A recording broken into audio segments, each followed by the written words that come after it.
Today, we're going to talk about a really common misconception with love, which is that you can't control who you fall in love with. Turns out that that is actually false. Human beings generally underestimate their capacity to control or regulate who they fall in love with. We think of love as an emotion, but I want you to think about either situations where you've been in love or you've seen someone else fall in love. What are the emotions that come with love? Love isn't just one emotion. Love comes with joy, excitement, curiosity, but love can also come with sadness, jealousy, possessiveness, anger. I want y'all to think about this for a second. We can give you a medication to reduce your anxiety. We can give you a pill to reduce your depression. We can even give you medication like stimulants, increase the amount of joy that you feel. And we even have drugs of abuse that will increase the amount of lust that people experience. So if we look at the emotions, we can essentially pharmacologically activate certain emotions, but there's no pill to make you fall in or out of love, which tells us it's not an actual emotion. Now the question becomes, what can you do to control how much love you feel for someone? So think about what you do when you break up with someone. What's the advice that people get? Get rid of all of your pictures, block this person on your phone, don't interact with them, which leads us to the first thing that controls the amount of love that you feel, which is your sensory input. And specifically,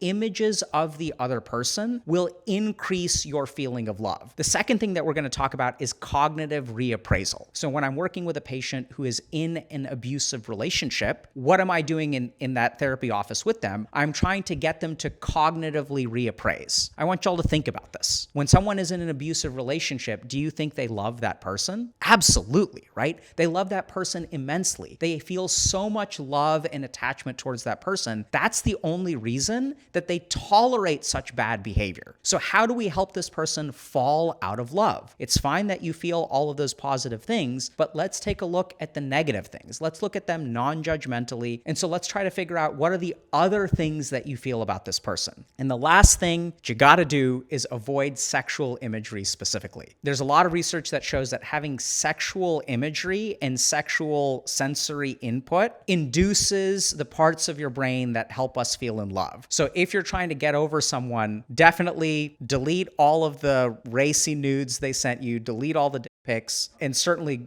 for the love of God, don't watch any deep fake videos slapped with their face and generated with AI. That is just going to make things so much worse. That's not something you should be doing anyway for a lot of other reasons.